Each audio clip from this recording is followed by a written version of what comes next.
Hello, do you like New Japan Pro Wrestling? Are you a Shin Nihon freak? If so, check out the Super J-Cast with Joel and Damon on the Voices of Wrestling podcast network. And even if you fucking hate New Japan Pro Wrestling, listen to the Super J-Cast anyway. Not just for our great show reviews, analysis, and pastrami sandwiches, but there's also usually some dick jokes somewhere in the obligatory opening 30 minutes of absolute nonsense we chat about every single week. That's the Super J-Cast for all the best talk about New Japan Pro Wrestling, crisps, and pornography.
Illustrated.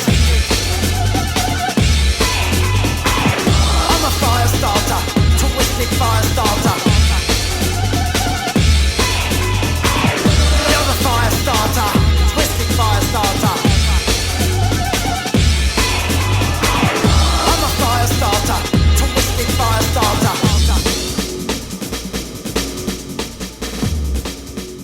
Welcome back, patrons, to the Super J-Cast Extra. It is Friday, 10th of April, 2026, and here is another episode of Subscriber Select. This is the show where you, listener, can pick any wrestling match, any era, any promotion.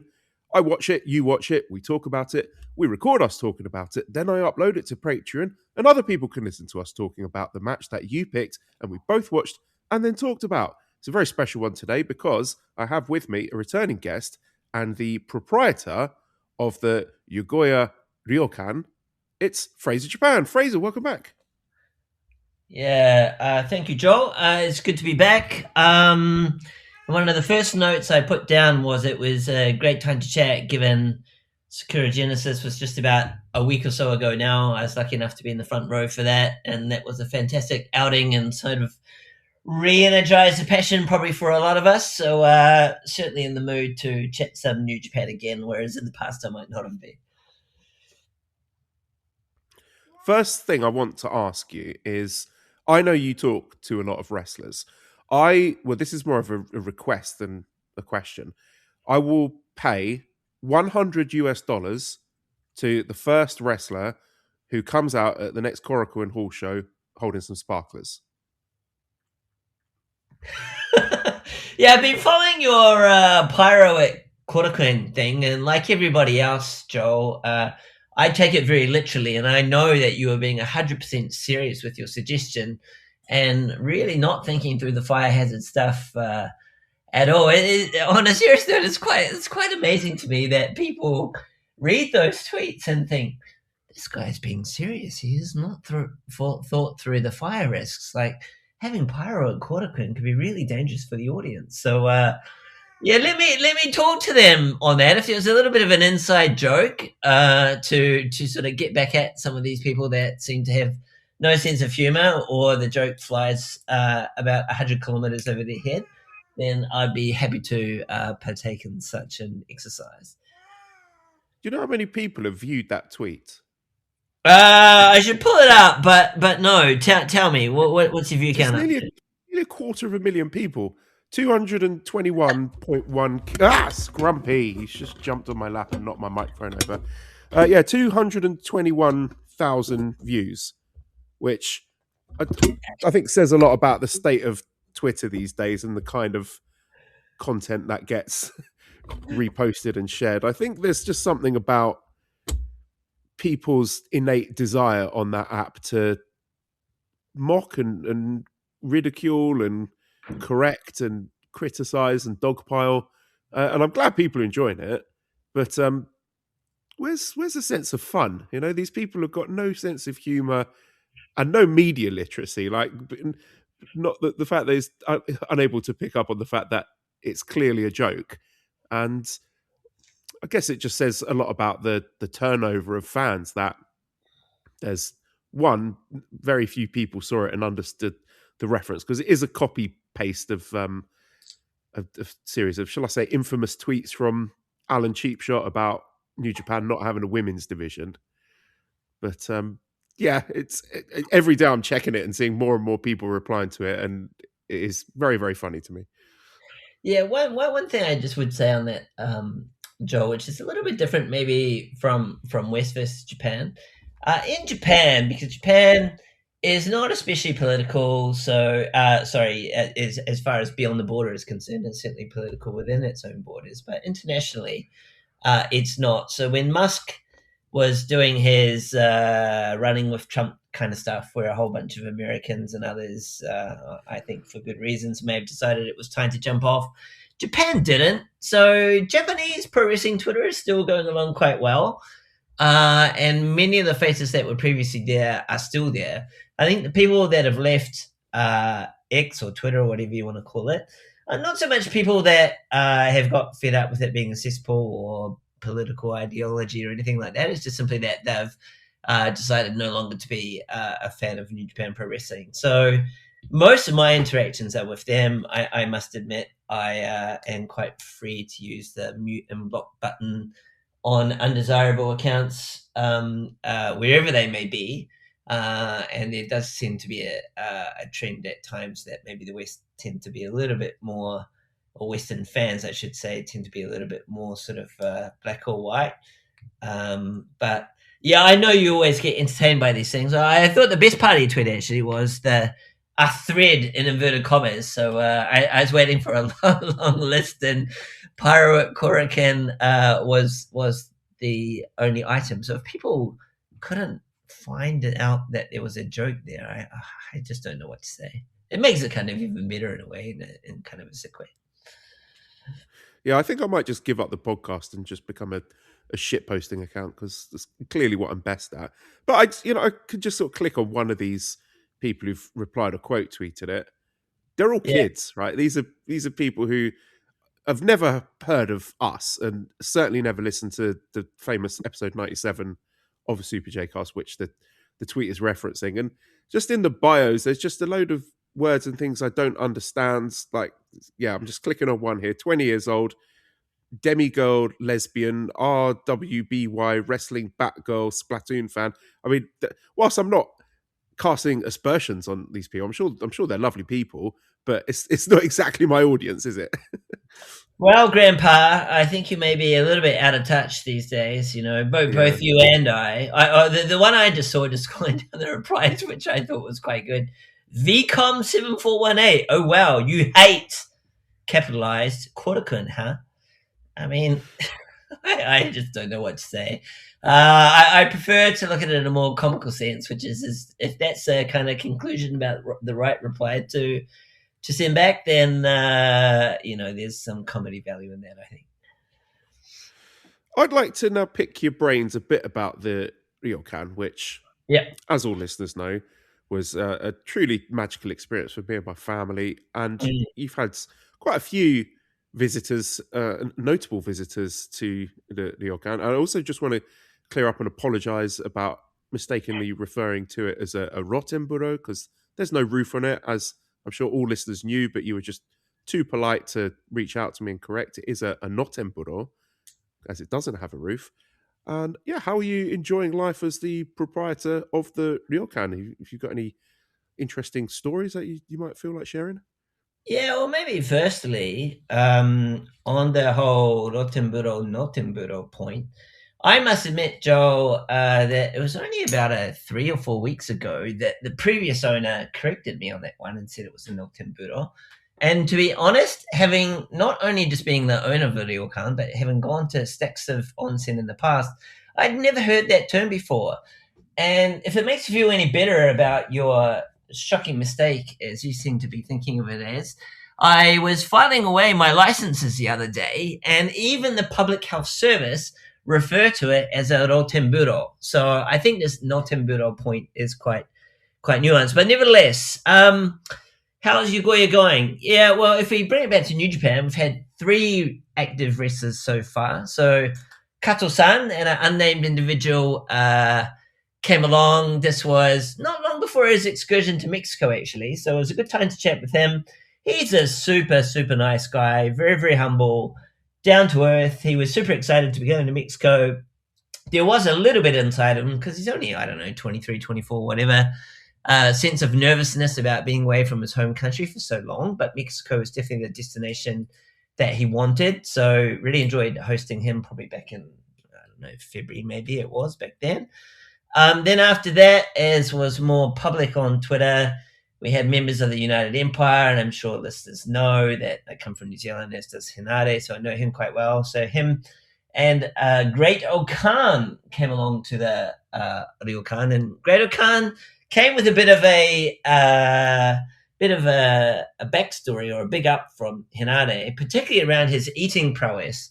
So Takahagi-san, the previous owner, who still works there as well alongside me, we were quite sort of unsure about just how much meat we should be buying for Great Okan. And Hinare had been telling me, look, he's been pretty much starving himself a week, getting fired up for, they stayed 2 nights, by the way, not 1, getting fired up for how much you can eat at your ryokan. And he managed to plow his way through 5 kilograms of Wagyu in 2 nights. He skipped the breakfast, and ironically, we'd bought a whole bunch of food for them, but that was fine. But on a more serious note, the highlight of that trip for me was on the middle day, we went to a different town to the one I took you and your family to. It's a town called Aizu Wakamatsu, which is a famous kind of samurai town. And I could bore listeners with history, but I won't go into it too much. But it's a fascinating story around the castle burning down, and up on a hill was a young group of soldiers, about 15 to 17 years old. They were called the Byokutai. They're very famous in Japan. These raiders had come down from south in Yamaguchi, and when these guys up on the hill saw that the castle was on fire, they committed senpuki, and sort of in Japanese culture, that's very honorable as opposed to what it might be perceived to be in the West. And Oka is a real history nerd, and he was really, and we went to both the castle and this hill, and he was very kind as well, not just to do his own reading, because at most of the Japanese attractions, I'd say 70-75% of the language is in Japanese, and you get sporadic English interpretations, but he was giving me a full rundown of it. And to be honest, I had been here 2 or 3 times before with Nihonjin as well, but I learned so much from his time there that it was really good. So I think he really enjoyed himself. Obviously enjoyed playing through all the meat and enjoying the onsen and everything. It was actually the history day in between, believe it or not. That was the big element of that particular trip. Otherwise, it's pretty busy there at the moment. Japan's new fiscal year starts on the 1st of April every year, as a lot of listeners will know. So there's a lot of change that's associated with that. Busy building a new website. The previous owner's one is pretty old. And we have the pleasure next Friday of having a public hygiene inspection from the local health office. So that's quite a serious thing, apparently. So we've got to get ready for that. And then we've got 2 other big things after that, which is that while a lot of listeners might have seen a lot of cherry blossom or sakura mankai, which is full bloom, on their feeds at the moment, because we're up in the middle of the mountains, our Sakura Mankai won't blossom until the end of this month. Then after that, it's Golden Week at the beginning of May. So we have quite a lengthy sort of busy but interesting period. And I won't name names, but one of your discourse members will be staying for a couple of nights during Sakura Mankai. So I think you've done a good job, Joel, pimping out the ryokan to your listenership. And sorry, one last thing I would just say, which is not really related to the ryokan specifically, but more the implications of moving out to the countryside, which is that I now live in a town called Shirakawa, which is the one I picked you up from the station at, in Fukushima, which is about 50-minute drive from the ryokan. But very handily, it's an hour 20 only by bullet train to Tokyo Station. So when there's a show that I want to go and see, even if it's on a weeknight, it's no problem. I've got a girlfriend, she lives in Tokyo, so I can crash at hers or get a hotel or whatever. So, for example, on the 20th, Hinata and Okan are challenging Bishamon for the right to fight KOB in Hiroshima. And that's the main event at Korakuen, so I can just, jump on a website, buy a ticket, and there's no big deal about sort of going there and back same day or alternatively staying in Tokyo. So I feel like I've got a nice balance in life now. And I think as far as pipeline goes, I won't name names, but there are 3 members of the roster in particular I'm quite keen to get out there. Hinade is kind of my go-to guy to hit up some of these people. So I'm hopeful that as time passes, we'll be able to share that. And I'm somewhat reluctant to say this one because I might jinx it, but I've got another friend, this is not New Japan, who's friend with a sumo wrestler or Rikishi in the Makuuchi division, who we think might come as well. And that, to me, would be one of the ultimate gets. So we will just have to wait and see if this all comes to pass. And if it does, of course, I'll let you know. And to the extent they're open to PR, then we'll be putting that up on Instagram or flicking a few photos around. I would love to see at least one of these people at the Pokemon Play Park in Yanaizu. I'm bitterly disappointed that Henare and Okan weren't up for that. I could just imagine Great Okan going down the big Chansey slides. We're really missing a trick there, but it's great to hear that everything's going well. I'm looking forward to hearing about more stories in the future about the big names. Yeah, the last thing I'd say on the ryokan is that I became official owner on the 1st of January this year. And to be frank, the first 3 months are pretty tough. That was all about learning what the fuck am I doing. I used to be a banker. Now all of a sudden I'm running a hotel, running a restaurant, running an onsen.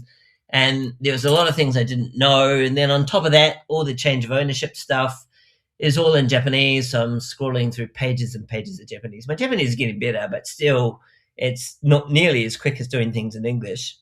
But I feel like now that we're in April, really getting to the point now where I kind of know what I'm doing. The muscle memory is there. And now I can think more strategically about, how do we get occupancy rates up? What PR do we use? What social media do we use? And what other local connections to make? So sort of transition now from the hard part to the fun part, I say. So life is good out here at the moment. It's great to hear. Let's transition over to New Japan, specifically modern day New Japan, because we did a bit of audio prior to Wrestle Kingdom talking about the direction of the company and things that we wanted to see happen in, let's say, like the first quarter of 2026. Now, whilst I can't remember specifically what all of the things we said were, I do feel that most of the things we talked about have come to pass. So you were in the building for Sakura Genesis, and I think that's always a good kind of benchmark for where New Japan are at in the year. So what are your thoughts on the current product and what was it like at Sakura Genesis as a live attendee?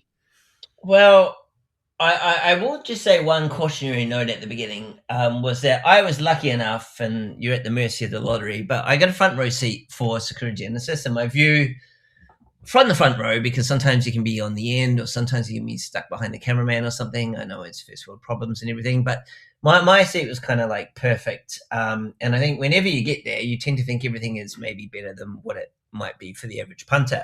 And also, interestingly, going back to the previous owner, I decided to show him and his family a Masuseki or a box seat to go to the show because they had just hosted, because they were there when Great Okan and Hinade came as well. And they obviously, United Empire, were pretty prominent throughout that show. So it's good fun for them. I think for me, before the show, I didn't go to that, Junior Genesis or whatever they call it at Korakuen. And I thought the undercard looked a bit mama to me, or mama in Japanese, kind of like so-so, not so exciting.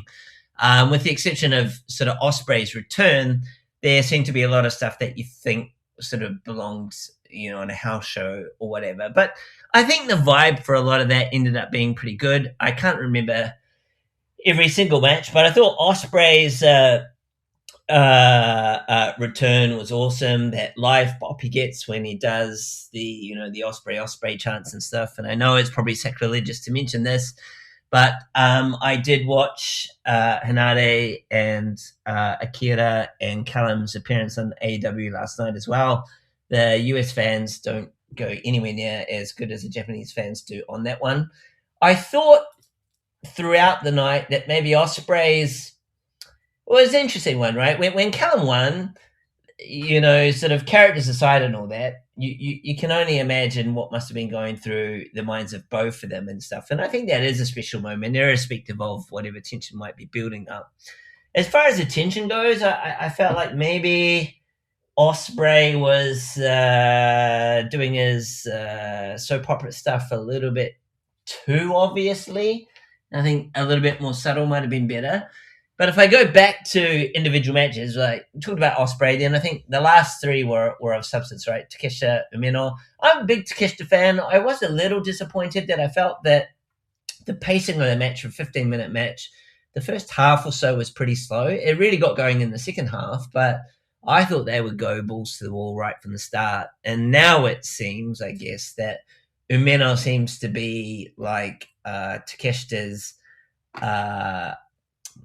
ally or whatever, and I think if there's one good thing about that, it means we don't have to be subjected to Rocky Romero coming out with Takeshita every single time. And I do kind of think Umeno's nailed his in-ring stuff, so if you can get the character part right, that would be great. But they still, with Takeshita, they got a hot commodity there, but they're still fucked around on his character, so that kind of took away. Then we got to the semi-main, and that was outstanding, right? And Oscar made a huge impression. And when I talked to that family of the previous owner straight after the match, the first thing they were talking about was how awesome Oscar was. And I know he was only really in there for about the first 5 minutes before he got taken out, but that 5 or 6 minutes was amazing. And they're like, oh, does Hinade know Oscar well? We really want Oscar to come to the ryokan. And I was like, oh, let me check on that. But then after Oscar's bit, obviously Yuto, was the star for the last 15 or 20 or whatever. And I thought he was outstanding, but it's always easy to focus on the winners. But I thought as far as Team DK, when Zach especially, like his bumping for Oscar in particular, just to show the powers, was insane. He's just so good at getting other guys over, and he really seems focused on that, as opposed to a lot of others that might resent the fact that they're not winning on the night. And then the main was, I thought was outstanding. Callum has really got his in-ring stuff really down. I think his selling is great. The psychology is great. And there's one move that sticks out for me, and I'm not that good with move names, as was evidence when I was watching Kenny versus Naito. But there was one thing where he just had a delayed, like, sort of brainbuster backdrop, whatever you want to call it. And the angle he had on it was kind of past the perpendicular, so it wasn't that easy to balance it up. And he just nailed that perfectly. And I just get the feeling that, 3 years down the track, when he's 26, apparently, he might be 46, according to all these rumors, that he will be just an absolute phenom. So I'm very, very glad that New Japan have got him for 3 years. So I end my little spiel there. Did you see any of the AEW appearances from that trio? I did, actually, and just in case anybody's about to cancel me listening from your hardcore Patreon base, I only bought the AEW, whatever it is, AEW, my AEW or whatever, for that particular thing. So did you see it, Joel, at all or not? I've seen highlights of it. Be honest. Be honest. People are reacting to this as you'd expect. Like, I've seen some quotes from Tony Khan praising Callum Newman, and people are getting upset about that. And it's like, look, guys, he's got the 3-year contract. After that, he's gone, right? If you just make peace with that and try to enjoy the run while it lasts and see how it benefits A, the company, and B, the wrestlers around him, then I think that is the way to appreciate things. And I think the match that you've picked for us to talk about today is a good kind of case in point for that, where we understand the ecosystem of New Japan Pro Wrestling, that these Western wrestlers come into the company with lots of talent and build up their star power, have loads of great matches, great storylines, and then leave. And that's okay. So just make your peace with that and try not to let the AEW appearances and the talk from Tony Khan spoil that for you. Yeah, I mean, I did actually watch the full. It went for quite a long time. It was the main event. It went for about 30 minutes. And I did watch all of it last night. I was at the ryokan, and the notes that I kind of put down was that the commentary team were very, very effusive of their praise of the United Empire guys. It wasn't like they were sort of putting their own guys over and sort of saying, "Who the hell are these guys?" I thought Akira was spectacular.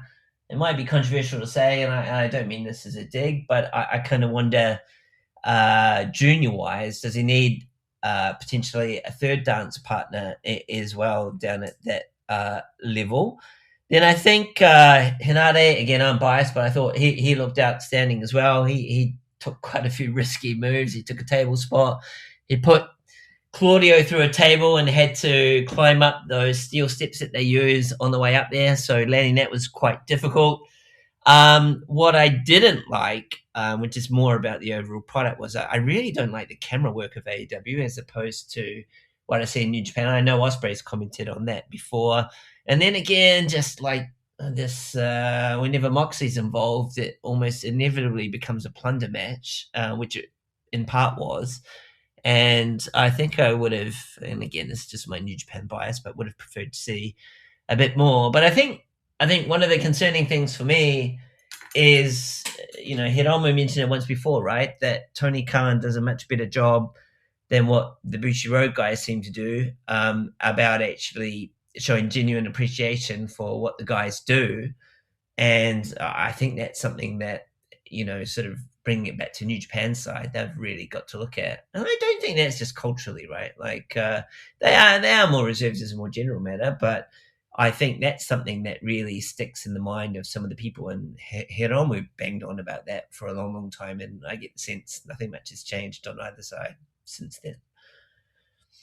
Yeah, it seems quite rare that you would see someone like Kidani or Sugabayashi or Tanahashi publicly praising a New Japan wrestler or a performance in a particular match or particular show. So I think there's a lot of lessons that could be learned on the New Japan side from what is the appeal of working in AEW. And I don't think it is just the money. I think obviously the fact that New Japan are starting to get some of these guys tied down to 3-year deals instead of the usual, handshake deals or rolling contracts that they do is a sign that they are learning and adapting. So yeah, like I said, no one is expecting the foreign wrestlers to be staying in New Japan permanently, but I think we could certainly be doing more to extend and maximize the time that they do have in New Japan.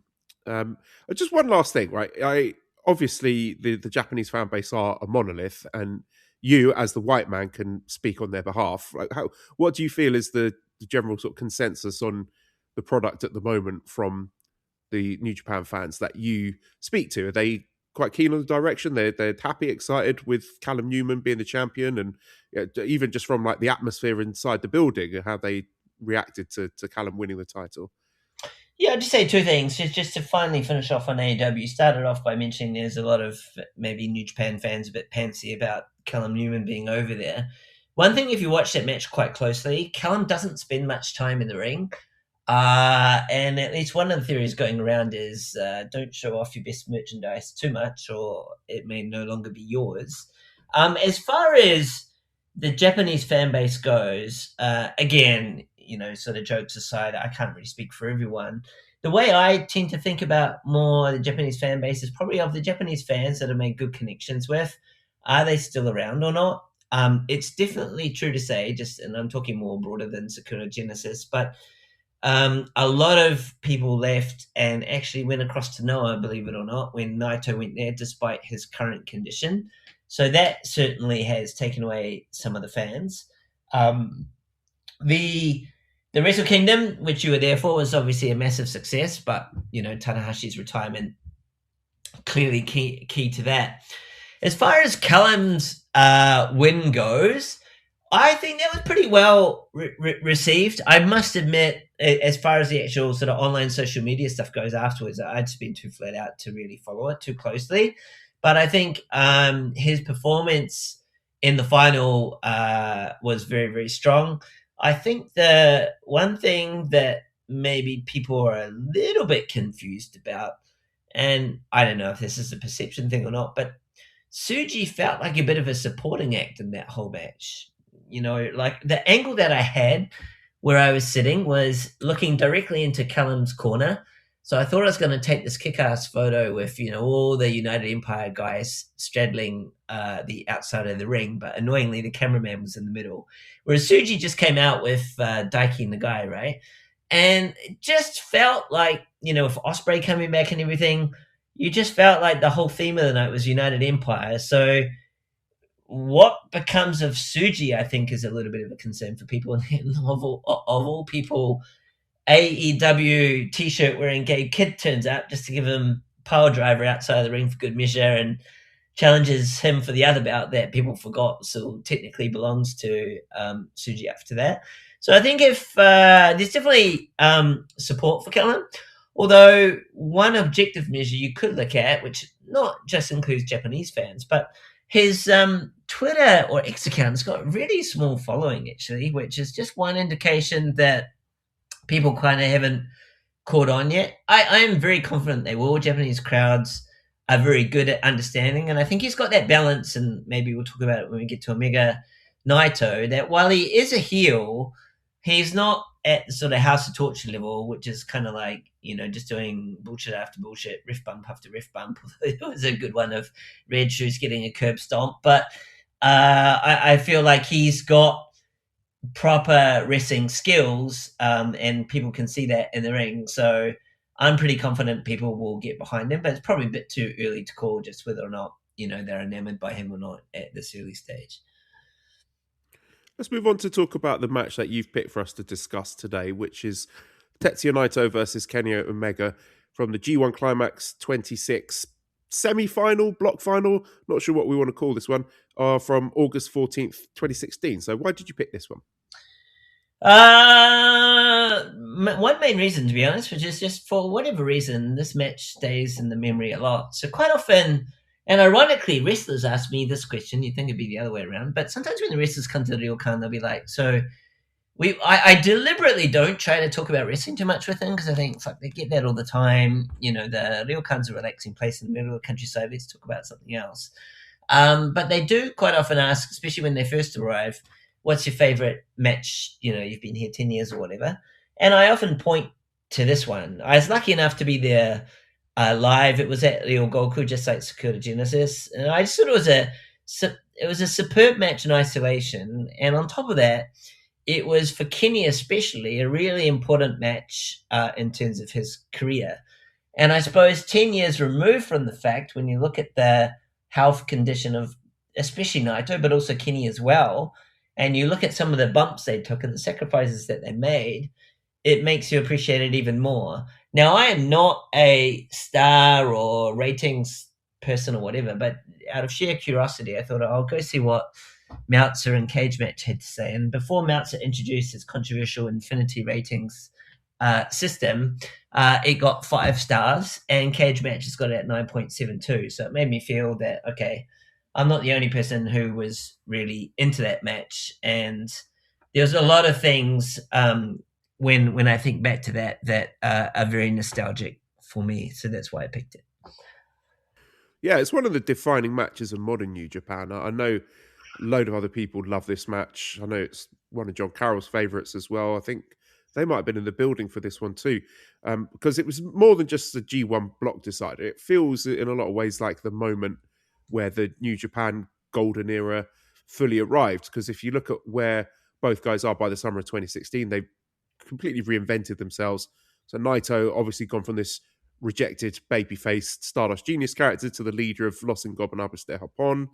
Kenny Omega has gone from sort of semi-comedic junior heavyweight outsider to become new leader of Bullet Club, kicking out AJ Styles after he goes to WWE. So looking back on this match now with over a decade of hindsight, it does feel like the beginning of a new era to me. And I know we talked off the air, you picked this match partly because it happened not long after you arrived in Japan. So could you please talk to us about your timeline as a resident in Japan and how that lined up with your wrestling fandom?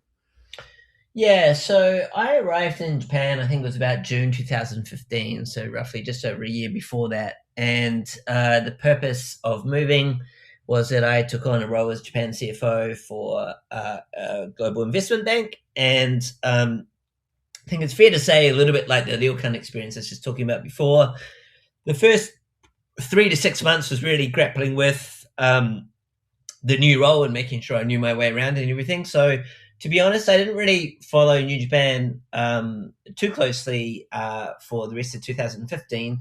And it was at Wrestle Kingdom 10 on January 4th, which was kind of the starting point to really start getting very active. I felt like, the job was under control. I knew what I was doing. And at that point, I could go to a lot more. So I had always known about the G1, and I don't know, being a bit of a stats nerd and liking the concept of wins and losses having meaning, G1 has always stood out for me. And I think that year I went to about, 10 shows or something like that, probably the ones around Tokyo and the ones not too far away because I didn't know my geography all that well.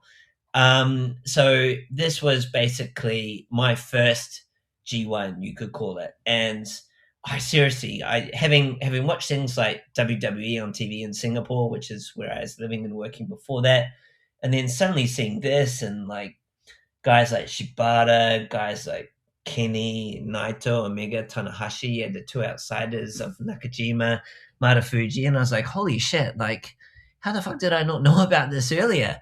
And being there live, and I'm grateful for the work opportunities that came my way, just further enhanced it. And when I went along to that G1, I was like, shit, years in the future, to the extent work gives me the latitude, I'm going to go to all of this. It's just so good. And of course, one thing you don't really realize is when you first rock up to a new country and a new promotion, and you just sort of jump in, and it's awesome, you just naturally assume, well, it must always be like this. It must have always been this good, and it must continue to be this good. Of course, back then, two big things that exist or have transpired today that weren't there at the time. One was AEW, and ironically, we'll get to Kenny's speech a little bit later on, perhaps. And then, of course, COVID came smack bang in the middle of the 10-year period that we're talking about. But that was kind of, in summary, just my first G1. So were you a New Japan fan before you'd moved to New Japan? Like, what is your history as a wrestling fan? Like, how did you get into wrestling? So it goes all the way back to my childhood. I'm originally from New Zealand, and the anecdote I'd like to share about that was that somewhere randomly when I was about 7 or 8 years old, WWE suddenly popped up on television at, 10 or 11 or something like that at night. And being young, you needed parental consent to stay out that late, and my parents were not overly fond of these guys in spandex pretending to fight each other. And I remember one night in particular, my parents were actually quite conservative, quite religious and stuff like that. So they never really kind of mocked me or anything like that. But there was one night where they were really saying, look, Fraser, we don't think it's a good idea you're watching this wrestling. It's just garbage. I said, no, it's not. Like, just hang out for one more match and watch it with me. And of course, who should come out next but the Red Rooster, Terry Taylor. And the Red Rooster was doing his picking on the ground and stuff like that. And they were just in tears laughing at this. And I was like, oh, don't mock my hobby and stuff.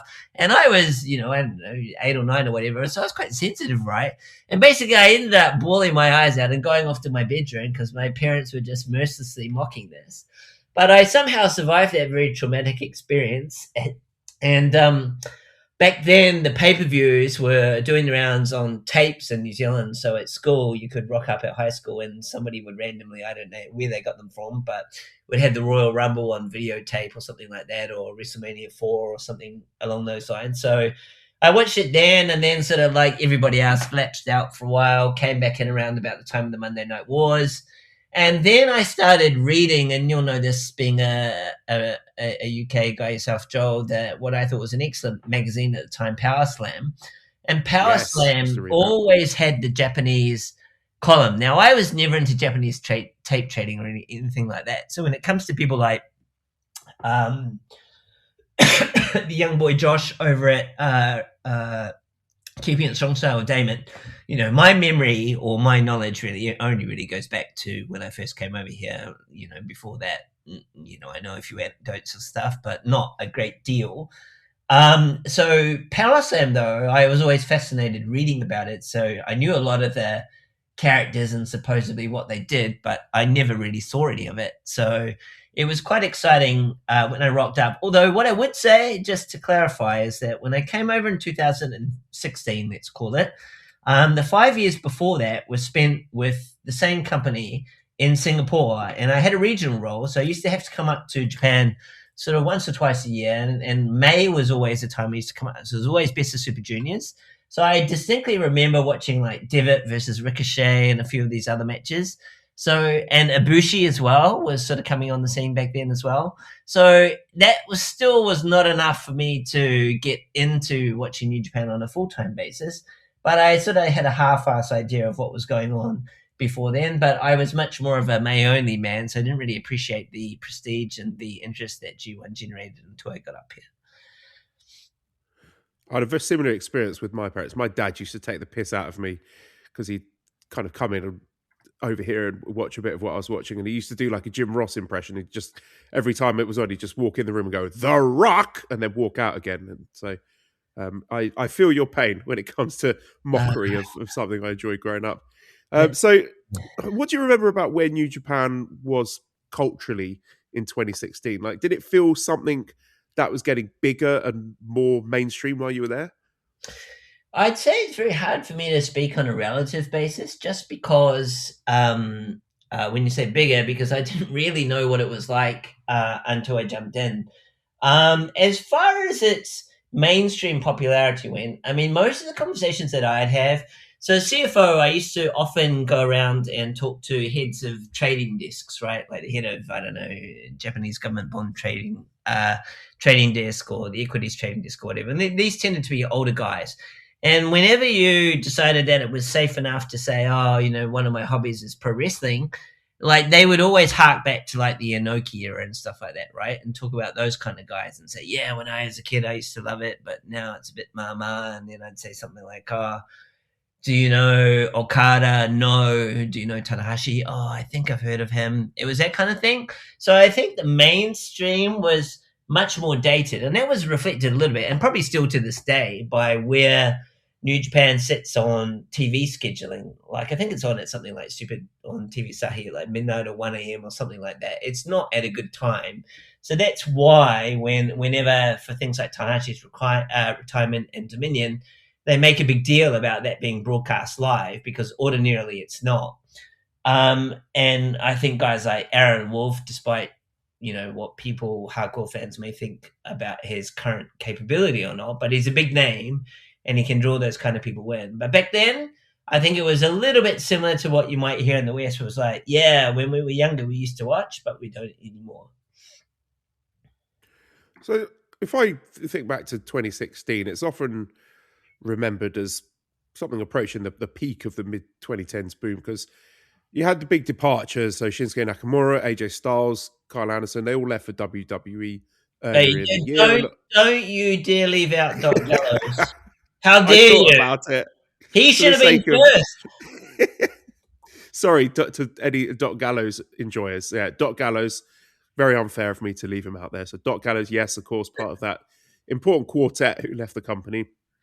You think on paper that might have been disastrous, and that was like the first real notable exodus of talent for New Japan. Yeah.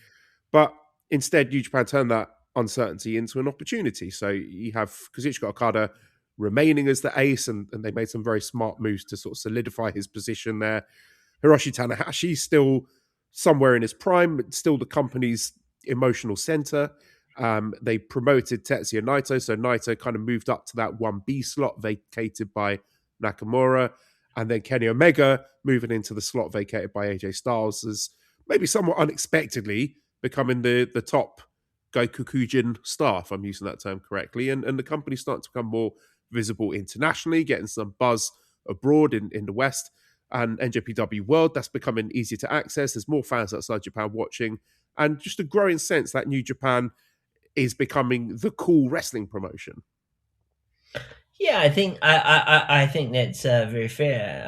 Fair to the point that I'm not really sure what else to to be saying there. I think maybe the one point that sort of came to mind when you're talking about that is perhaps the difference between, say, 2006 or 2015-16 departures and replacements as opposed to now, is that I think you can say quite safely and objectively that while you had a quartet of guys leaving with the prowess of people like Doc Gallows, as you went out of your way to point out, like you did have a bench that was pretty strong, and I think most people would have felt that, you know, in the instance of, say, Naito and Kenny, you had guys that could really go, okay, maybe nobody really saw their full potential apart from guys like Geto and all that until they really put it on a match like this.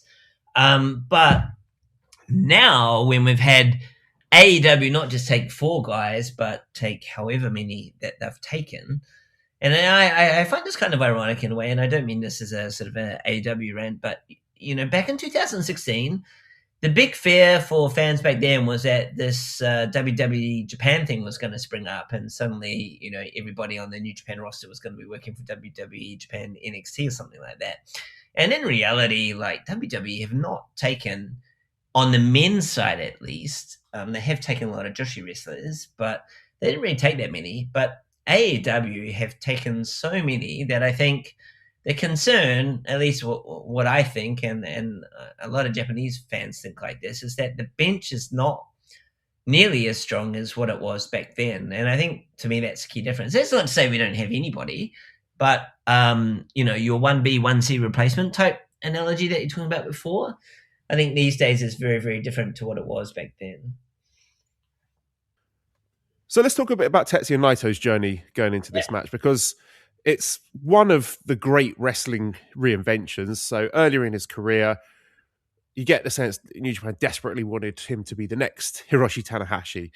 Wins the G1 in 2013. He's positioned as top babyface with the Stardust Genius gimmick, but fans didn't buy it. They rejected him. He was, I don't know, seen as bland or too forced. He was certainly a terrific wrestler. Like, I think the in-ring stuff from Stardust Genius Naito absolutely holds up. But of course, we got this infamous low point at Wrestle Kingdom 8, January 2014, where fans voted to remove his IWGP heavyweight title challenge against Okada from the main event.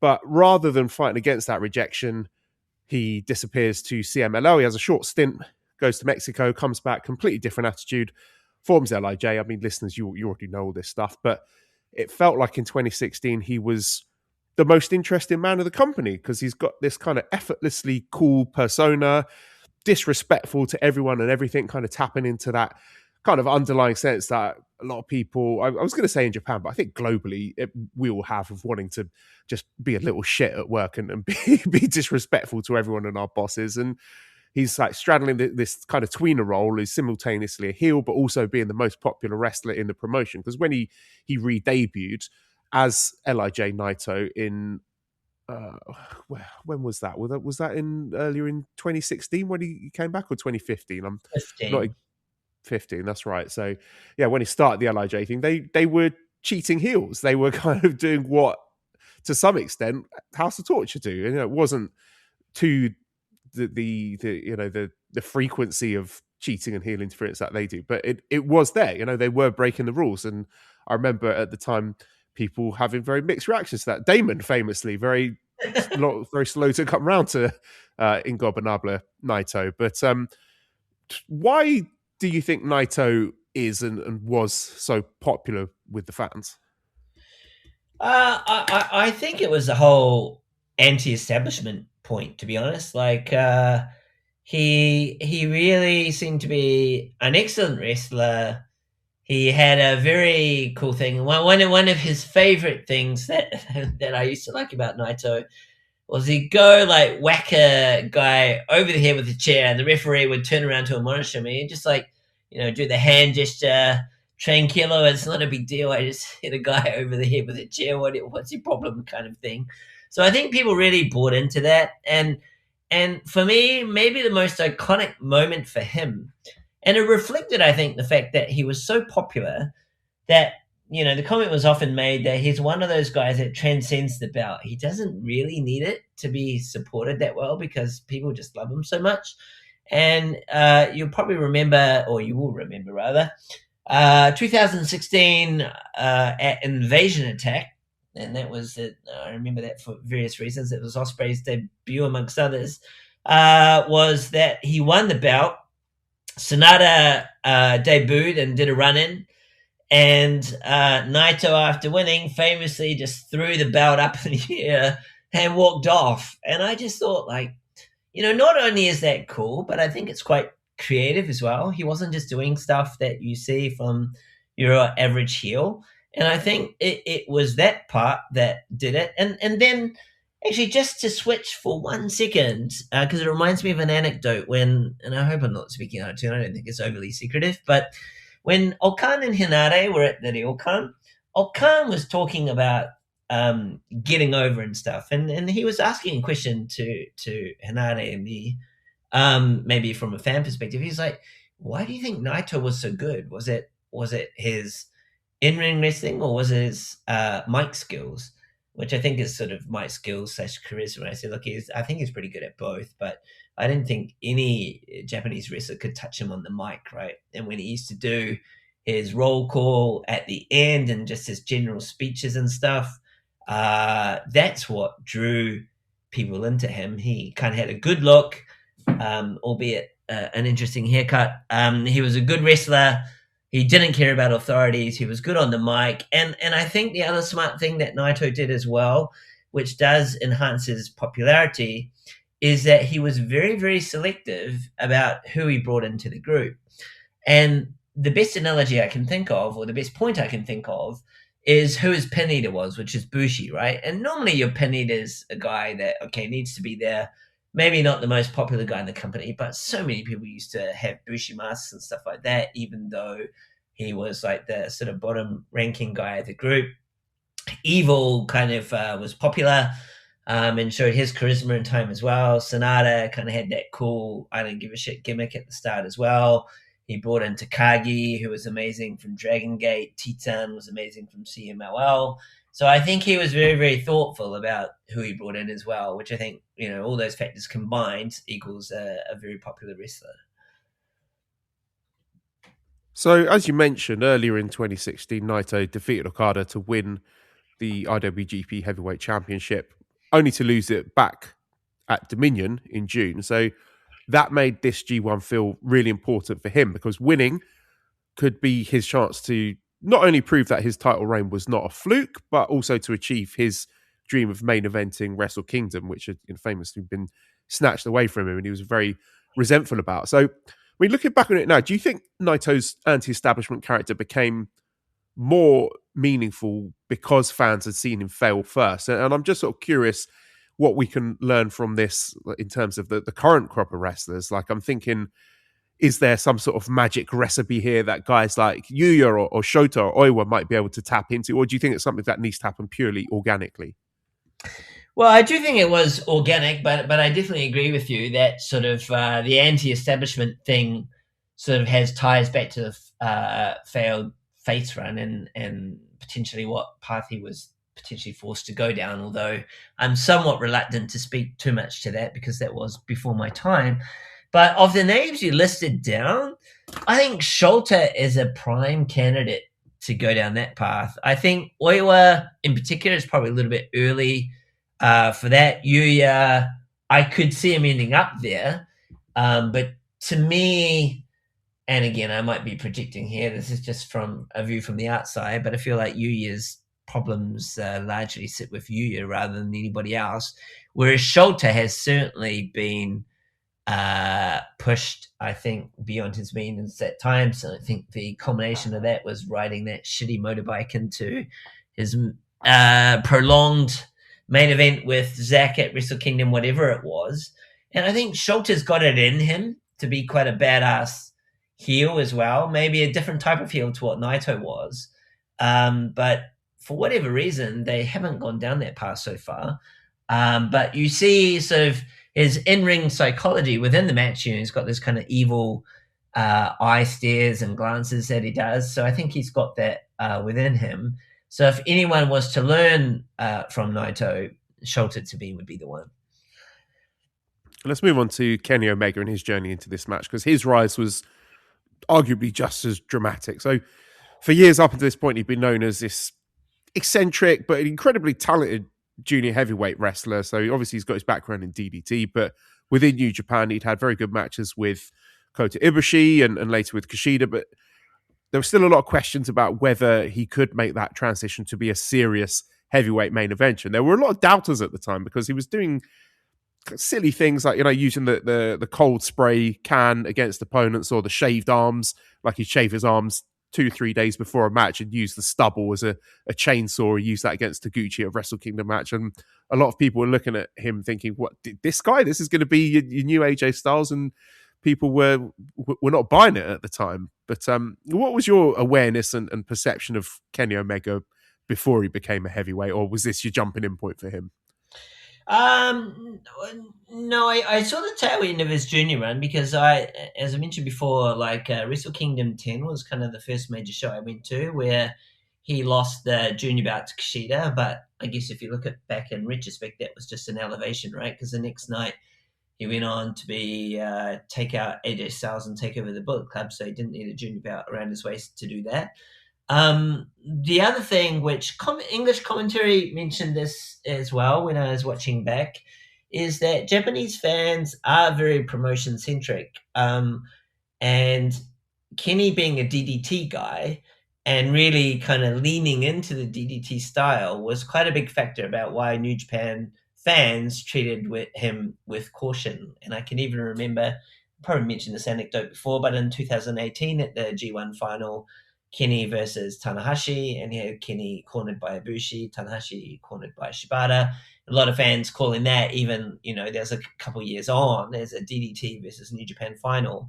So a lot of people were looking at him as an outsider who engaged in a lot of the so-called silly wrestling. And I'm not saying I share that view, but nevertheless, that's what some people thought. And the other thing I distinctly remember about that tournament, I don't know why this one sticks in my mind, but early on in the tournament, and I didn't check exactly where it was, night, whatever it was, but he fought Yoshihashi at Korakuen quite early on in the G1, and he lost, and nobody really thought oh my God, because this was back in the days where Damon was using the label a bag of socks, if I recall correctly, for Yoshihashi, so he wasn't exactly setting the world alight, but I'm quite confident that he pinned Kenny at Korakuen, maybe in first or second match of the night, no big deal. Nobody thought really much of it. And of course, you look back at the end of the tournament and say, oh my God, how did that happen? But people just didn't see it coming, which I think was the best maybe part about the whole thing, that obviously Geto saw something that a lot of other fans maybe didn't think was wrong, but certainly didn't see coming. And I think the other thing that maybe was relevant for both of them was that I distinctly remember that night, everybody was expecting it to be either Tanahashi or Okada in the final against whoever won this match. And of course, they were in Block A, so they fought first. And much to everybody's surprise, well, maybe not everyone's surprise, but it went to a time limit draw. So randomly, Goto popped up on something like 11 points to be the block winner. And a lot of people were thinking, oh shit, if Goto's made it through and he hasn't been on fire lately, whoever wins this B block semi will probably be the one that goes on to win the whole thing, which just added to the stakes as well. Right, so obviously Kenny Omega's taken this spot vacated by AJ Styles, and as I mentioned, a lot of skepticism about whether or not he could prove he belonged in that role. And as you've laid out, given what happened in the A block, that imbued this match with an extra layer of significance. And this G1, so he beat people like Evil and Honma, Nagata, Nakajima, Yano. So as you mentioned, he lost to Yoshihashi, also lost to Michael Elgin and Shibata to set up this match with Naito to decide the winner of the B block and potentially become the first non-Japanese wrestler to win the G1 Climax in its current form. So sets the table for this match with Naito to be a battle between essentially like two men trying to prove that they deserve to lead the company into the future.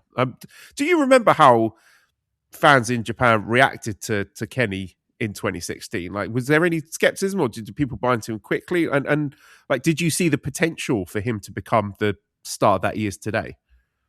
Well, before I do that, you just listed a couple of things here. So I'm just going to randomly interject with two trivia questions for you, Joel. Number one, Kenny Omega, and it's mentioned on commentary, had quite a big gash on his back. Do you remember what it was in the G1 tournament that caused that? No, I don't. No, it was. You may remember at the time that Evil had a bit of a obsession with chairs. He used to do that baseball one, but it was not actually the baseball one that did it. He set up 2 chairs outside the ring, and then thought it would be a good idea to back suplex Kenny onto those, and that's where Kenny got quite a nasty gash actually from that one. So that was one. But the second trivia question was: we're talking about the B block finalists, numbers 1 and 2. Do you know who came third in the B block that year?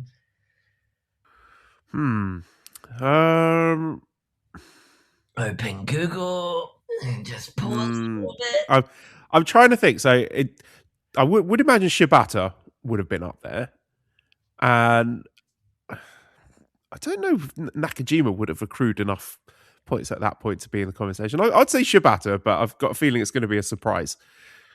It is a surprise, a rather controversial figure. Michael Elgin was third place in B block, so we better leave the conversation there on that point. So, look, I don't pretend to be any wrestling Nostradamus. I think, like a lot of fans, the sheer brilliance of Kenny, if you want to put it like that, really came out probably in that match for me. He had a couple of other ones, but if you ran through the people that he beat, right, and there's a lot of average names in there. Like, it's not going to be like a match against Yano is going to show just what a fantastic wrestler Kenny was.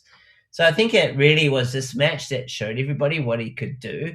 The athleticism for sure was on display back in the Best of Super Junior days. I mentioned before, I used to fight once a year and I used to see him, but because he was clowning around so much, it was really hard to see a sort of full package there. So I think it was really only then.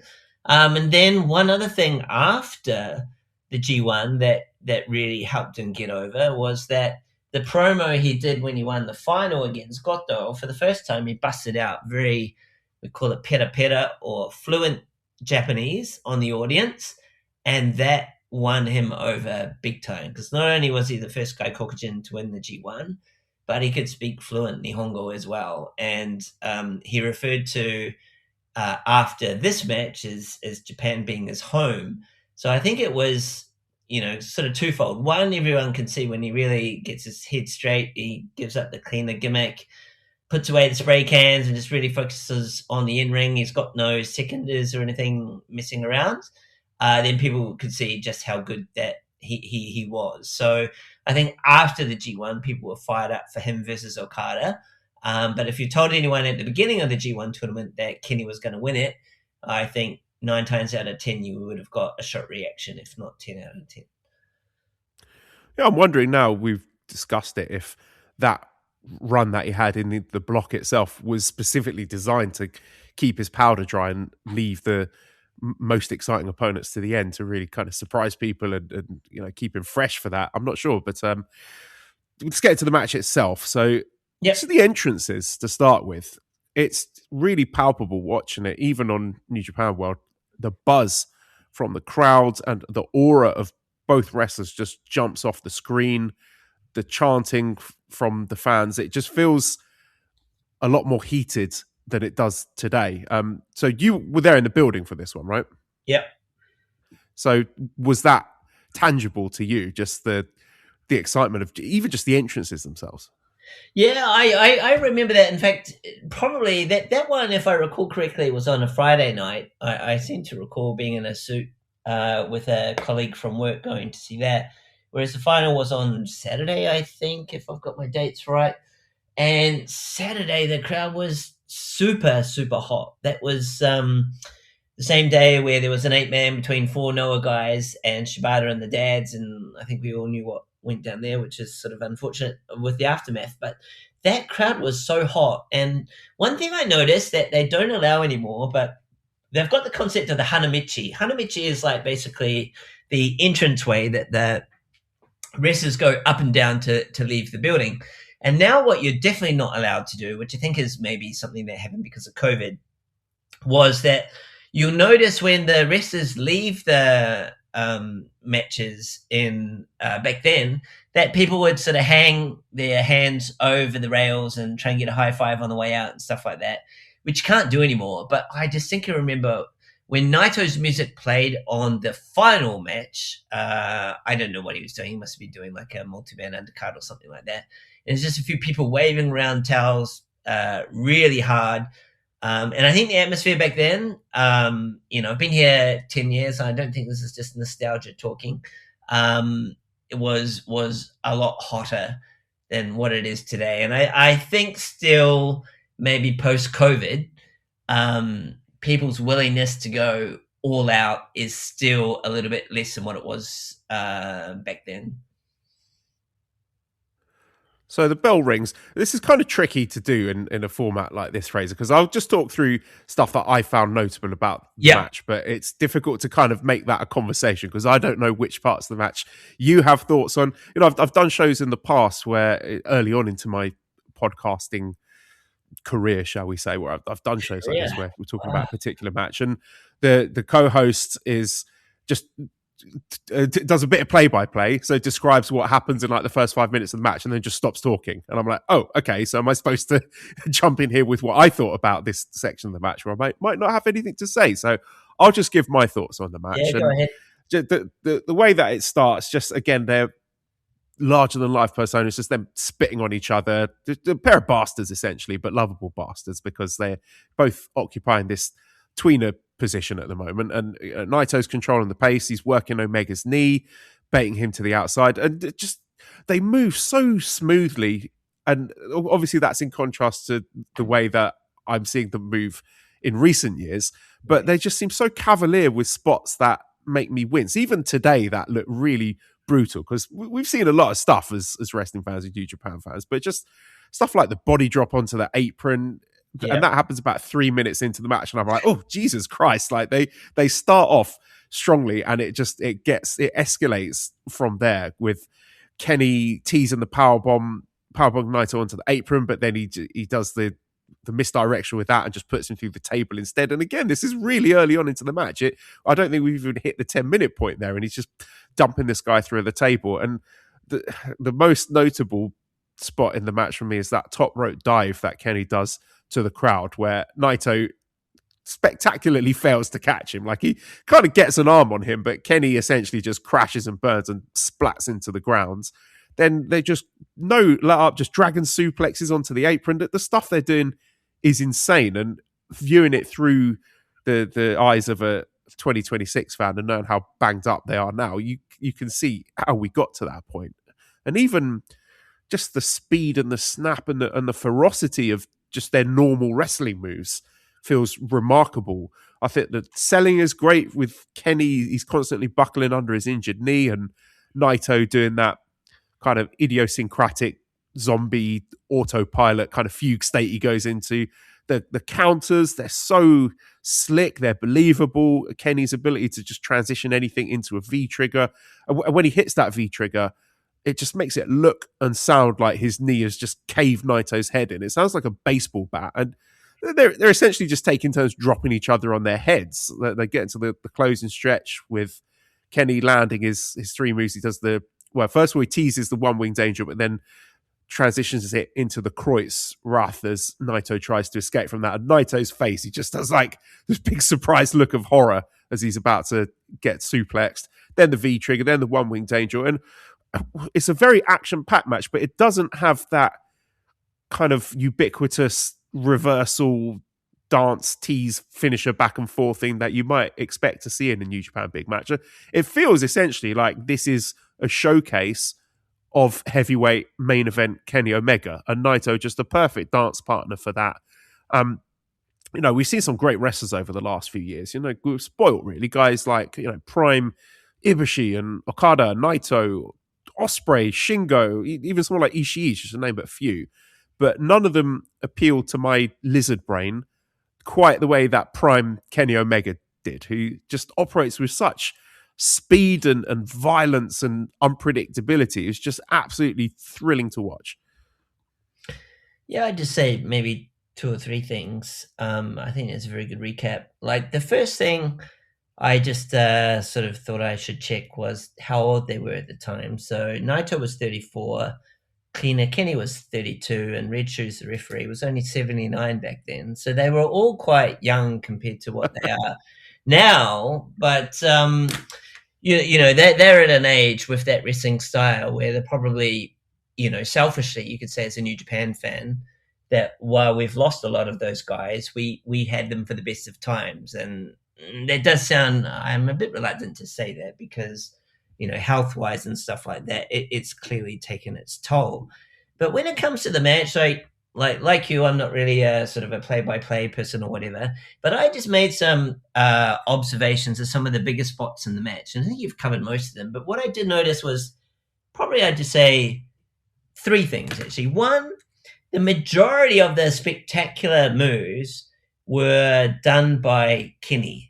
But got to remember, of course, that Naito's on the other side of those moves, bumping for all of them. And that backdrop to the apron, I watched that a couple of times. Like, I was just thinking, like, where does he put his hands or something like that to at least get some bracing? But there's none of that at all. It's like the spine on the very corner of the apron. But I thought the biggest bump of all of them, or the most dangerous one, which actually didn't come up in your list, was the one where Naito was like basically standing on the apron outside of the ring, and Kenny came along, I don't know if he triggered him or did something, and Naito just went straight back, not looking back, into the guardrail at a speed of knots. And you think, fucking hell, like some of the worst wrestling injuries have gone where guys have gone without being able to see like the turnbuckle pad behind them or whatever.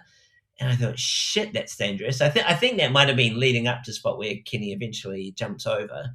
The only thing I'd say in Naito's defense as to why he maybe didn't catch him that well, but he should have anyway, was that the position Kenny jumped over was quite close to the English announce table, such that Naito was kind of half over that, which made it even harder to catch him. But yeah, that was pretty brutal. He essentially flipped over and fell on the ground. So yeah, I mean, it's not that hard to tell why these guys are possibly not moving quite like they were. But yeah, I think you did a great job of covering it. And those would be probably the other 2 or 3 points that I would highlight about the match from watching it back today. So what was the atmosphere like in the building during the match, at the end of the match? Like, did Omega winning feel like a genuine shock in the moment? Like, how did the crowd respond to that? Yeah, it was definitely a shock. I think, you know, Naito had a hot year, right? Like, you'd already recapped it. He won the New Japan Cup, which gave him the title shot at Invasion Attack. He won it. Yes, he dropped it again at Dominion, but, you know, there was that pathway back to the main event, which had been sort of supposedly cheated out of, or however you want to articulate it. And he was super hot, and Kenny was this unproven, just turned heavy DDT guy, so nobody was really expecting him to win.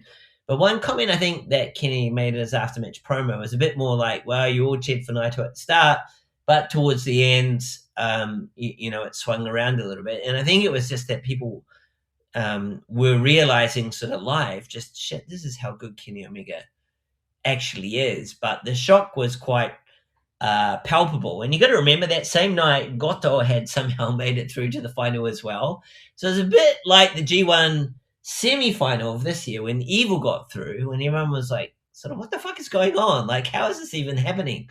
So a final of Goto versus Kenny was probably, if Chris Sampson was around doing his pick'ems back then, would not have been too high on people's guess lists, I would have thought.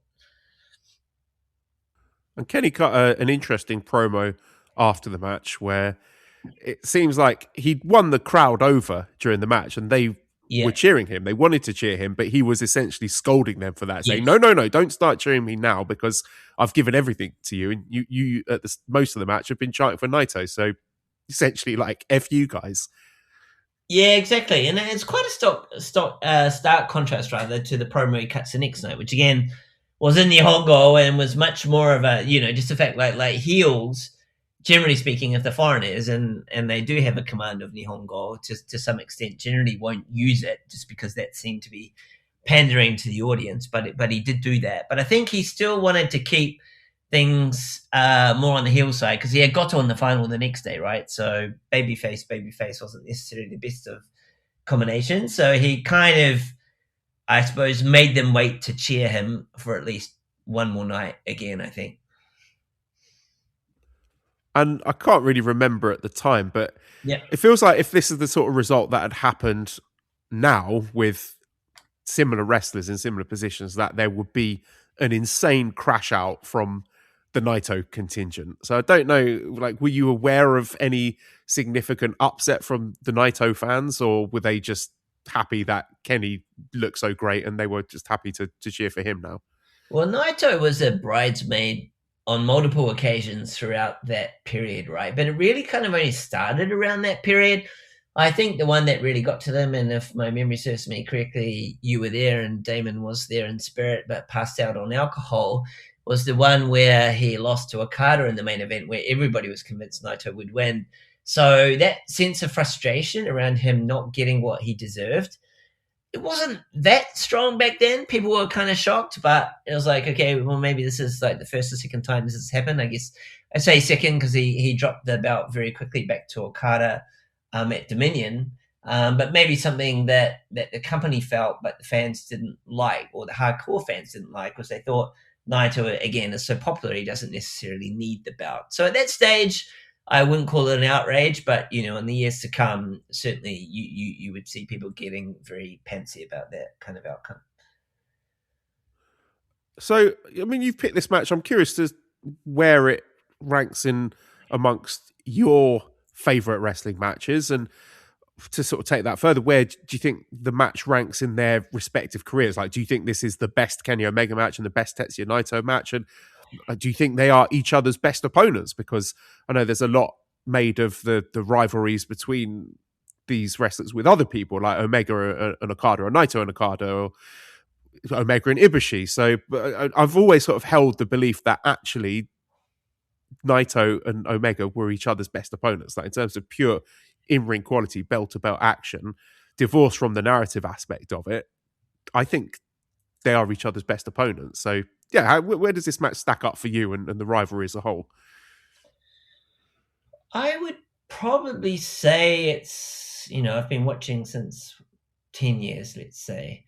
And there's probably 3 matches in that time, or 4 matches actually, rather, that stand out for me, all for different reasons. And I don't necessarily know if I was ranking them per se exactly what the order would be, but the first one that I think really sold me on how good or how appealing New Japan was to me was when I went to Wrestle Kingdom 10, which was the first major event, and I saw Ishii versus Shibata, and I thought, holy shit, this is what people are legally allowed to do to each other in a ring.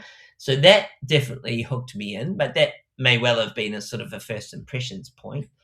Then if I go chronologically, the second one would be this one, where I just thought the pure athleticism, the crispness of the moves, as you say, the flawless execution, the pace, the whippiness of everything was just amazing, and the willingness to bump and seemingly take very serious bumps, but still get up in a more in a more real life situation, carry on and do the match when you've just been body slammed onto the corner of the apron, or you've taken a huge backward step into the guardrail, or you've done a jump over the guardrail onto the floor, not getting caught. It is very high ranking for me. The third one I thought was that I distinctly remember the first match, and I went to all 4 of the big Okada Omega matches live in New Japan, but I thought the first one was felt quite surreal, because they went about, I can't remember exactly, 42, 47 minutes, something like that. And I remember just how good that match was, and the reaction fans were having when you would hear announcements you never heard before. It's like, Yonju Punkeka, like 40 minutes has passed. And everyone's like, fuck, I don't even think I've ever heard that before. And so that one, I think, was very, very special. And then the last one, and again, there may be some bias around who I know and who I don't know, but the last one that will stick in my mind, not necessarily because of the wrestling purity of it, but just the sheer, what would it be? Stay in the memory value of it. It's a very poor choice of words, but you know what I mean. Was a dog pound match in Osaka between United Empire and the War Dogs. Like, that was like watching some sort of bizarre Vietnam movie or something like that. And I will never forget that. I was very close to the ring for that. Obviously, Hinade had a very unexpected and serious injury. You know, the ring was torn up. There was all sorts of things going on in there. And I'm not really a plunder guy. I don't tend to like that style of match very much. But there was just something about that stood out for me. But if you take first impressions away, you take plunder kind of being memorable, I think it would be either out of the match we're talking about or the first Okada Omega match for me is the best I've seen in the 10 years I've been here. Just the last one on this match. I don't know, did you go into this as a neutral? Like, did you find yourself cheering for one guy more than another? Like, which side do you find yourself connecting to? Like, Naito as this fan favorite anti-hero or Kenny as the outsider trying to break through? Oh, no, I was a strong Naito fan back then. Over time, I sort of, I don't know, probably went to too many shows or something like that, but it sort of wore off. But that first year, I was big time on Naito, so I was desperate for him to win. And I hadn't, like most fans at the time, just seen the prowess of Kenny. You kind of realized it as the match played out, but I was strongly going for Naito. But I think by the end of the match, I was a lot more balanced about who would win because I thought I'd just seen something really amazing. So I'm less concerned exactly about who wins. But at the beginning of the match, definitely I was firmly in Naito's corner. Yeah, so just wrap it up. It's a really important match, not just because it's great, but because of what it represents. So coming into it, as I've laid out, the main event scene had been built around guys like Tanahashi and Okada and Nakamura. So this felt like the first time the company had really handed the reins over to the next generation. And these guys representing different directions as well. So Naito representing New Japan becoming, maybe a bit more unpredictable, more character driven, and Kenny representing New Japan embracing its more international side. And it also sort of strangely symbolic of the following decade. So Omega wins on this night, but Naito, in a lot of ways, becomes the emotional heart of New Japan in the years that followed. I think his failures and eventual triumph became the biggest story in New Japan of that era. So Omega obviously left for AEW in 2019. Naito stayed and achieved his long-awaited double title victory at Wrestle Kingdom 14, which we're all in attendance for. Wonderful night. So for you, looking back on how things panned out and, maybe even over the last 11 years since this match, is there, whose career surprises you more, Naito's or Kenny's? Is there anything in there that really stands out to you looking back?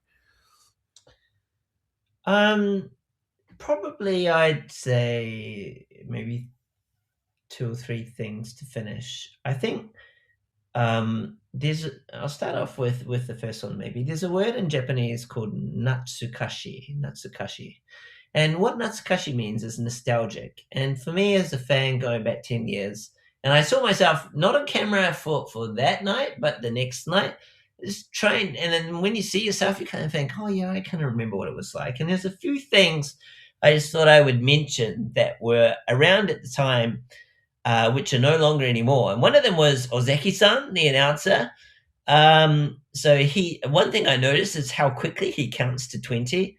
And it's a bit of a sad story with him. I think he got sold a job opportunity which didn't pan out. And you may or may not know, but he now runs a taco van. And outside of New Japan shows, he's out there selling his tacos before matches and stuff. Around the ring, there was a young Aaron Hinade. There was Yagi Wato was around. And a much more younger-looking Kikuchi-san was there as well. Tiger Hattori was wrestling. That same night, Nagata did his G1 farewell with a much slimmer, or maybe slightly slimmer, Don Fale.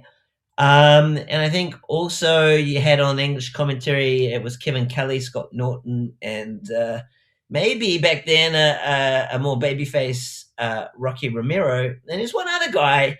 This is very much a Japanese live thing, so people probably won't know what I'm talking about. But there was a chant leader called Imaida-san. And Imaida-san was always the one that would be like, he always got his timing right, when both guys were on the ground trying to recover, and he'd be like, Naito. And then everyone would collectively come in with him. And I heard from Okada and Hinade, I was asking them the other day, where the hell is that guy? Because he always used to sit in the same seat. And apparently there's some scandal or something, and he's gone now. So that's a bit unfortunate. So that's a bit of the nostalgia value. In terms of the guy's career and who's do I think maybe outperformed expectations, I'll probably have to say Kenny's, just because no one really saw that coming until that match. I'm being a bit glib there. I'm sure some people did, but most people didn't. I think the last thing I would say, though, is I do feel, again, using a Japanese word, kanashi, or sad, to think about where these guys are now. And January 1, I was at Budokan for Naito and Bushi taking on Marufuji and whoever it was. And just to see the condition that Naito was in, it made me feel really, really sad. And January 1's been a bit of a January 1 Noah shows have been a bit of a death knell for people. Bushi, a couple of years ago, I went to that one where he fought Marufuji, ironically, again in a singles match. And it's quite sad to see where these guys are now. And it's a bit like the Shibata thing, right? Like you see headbutts back in the day and you think, you may or may not have liked them at the time, but they make you wince. And when you see some of these bumps, they kind of make you wince. And even Kenny's been, through tuberculosis and other things. So, there is a price to pay for that style for sure. And I think, trying to be a fan of pro wrestling, but also empathetic towards the people that entertain you, I think it's important for the guys to try and make sure that they're not doing, let's say, too much of that. It's amazing on the night, but, that kind of stuff stays with you for the rest of your life. So I just hope they'll be careful, that's all. Yeah, I was thinking about that. If people look back on this, particularly wrestlers, on this kind of style and realise that it is unsustainable in the long term, and if they've changed up their own styles accordingly. I mean, you could certainly look at someone like Will Ospreay and how he's modified his style as he's got older. And even sort of looking at a more contemporary example, looking at a guy like Konosuke Takeshita, who, when he first was making appearances for New Japan, just absolute balls to the wall, 100 miles an hour action. But now, I don't know if someone's had a word with him or if he's banged up, but he's slowed down considerably, even over the space of like the 2 years that he's been with New Japan. So, yeah, it's just interesting to see this kind of style. You don't really see matches like this with quite this speed and intensity anymore in New Japan. So I'm not sure if it's a stylistic choice that wrestlers are deciding not to have this kind of match, or they would love to have this kind of match, but they're just not able to do it just of what a pair of physical phenoms Naito and Omega were in their prime. But it's certainly a really interesting one to look back on. Last question I have for you, Fraser. Like, one of the interesting things about New Japan and wrestling in general is that it does move in cycles. And since you've lived in Japan for more than a decade, have you noticed any patterns? And do you think the company today is in a similar place to where it was back then, rebuilding around a new generation? And is there like a 2026 equivalent match that you think could have a similar impact to this one? No, if I was to draw some sort of a graph, forgetting sort of what happened in between, if you had a sort of top level of 100 and you had a bottom level of 0, there would be a clear gap between where the company was in 2016, I would say much higher than what it is today, unfortunately. And I think that is just the absence of star power. People talk about it being a star-powered business. Everybody's got their different theories about why that may or may not be the case. I think not to be too anti-AEW, but the reality is the wealth of that company and maybe the false economy that it's created means that it's not apples and apples anymore, right? It's apples and oranges, just in terms of a weak yen, huge amounts of cash available for both WWE to the extent that they want to spend it, huge amounts of cash in AEW, and we know they want to spend it. So without sounding too pessimistic, it's just quite hard to see the path forward to reach that. I think, to your earlier point, probably the only thing they really can do is to try and look to do the multi-year deals more often. So it's very encouraging to know that Callum's got a 3-year contract, and perhaps that's what they need to be doing across the board with a lot more. And I realize he's not the only guy that's done that, but that's probably the formula for doing it. Bushi Road itself, just to touch on that very briefly, because I think that's relevant to the conversation. I'm keeping an eye on its stock price at the minute because I'm thinking about getting back in again.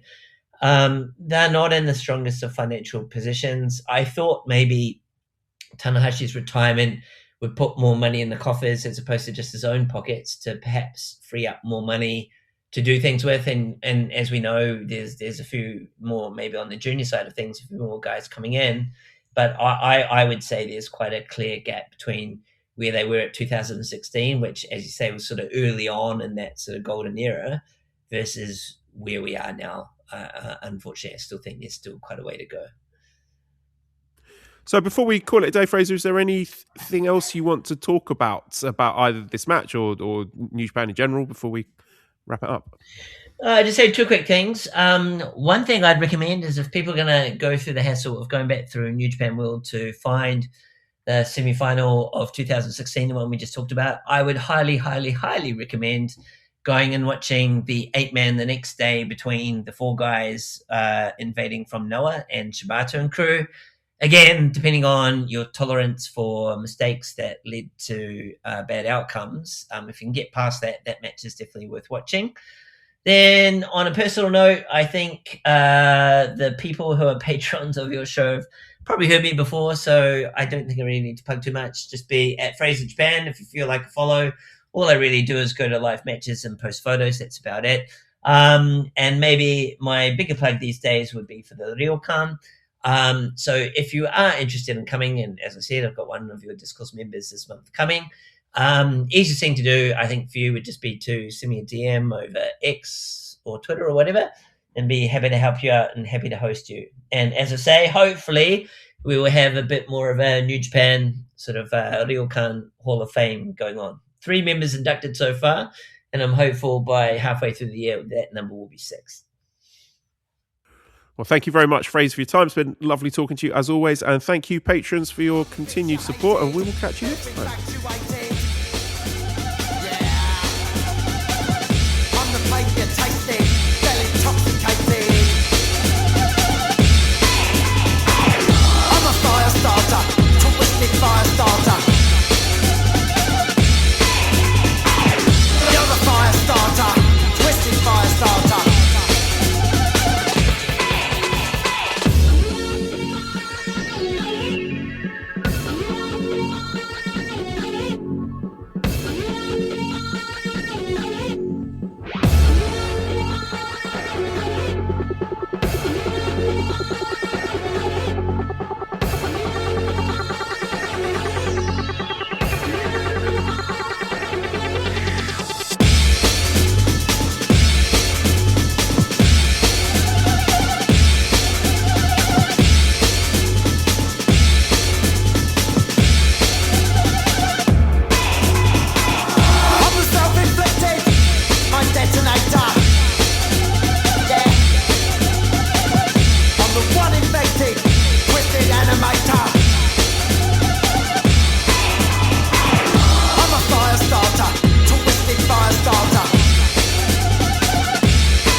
Hi, I'm Case Lowe, co-host of the Open the Voice Gate podcast. The one question I'm constantly asked when it comes to Dragon Gate is how do I get into the promotion? Well, stop asking and start listening to the Open the Voice Gate podcast, released every Wednesday on the Voices of Wrestling podcasting network. For exclusive news and show reviews, look no further than the leader in Dragon Gate coverage, Open the Voice Gate.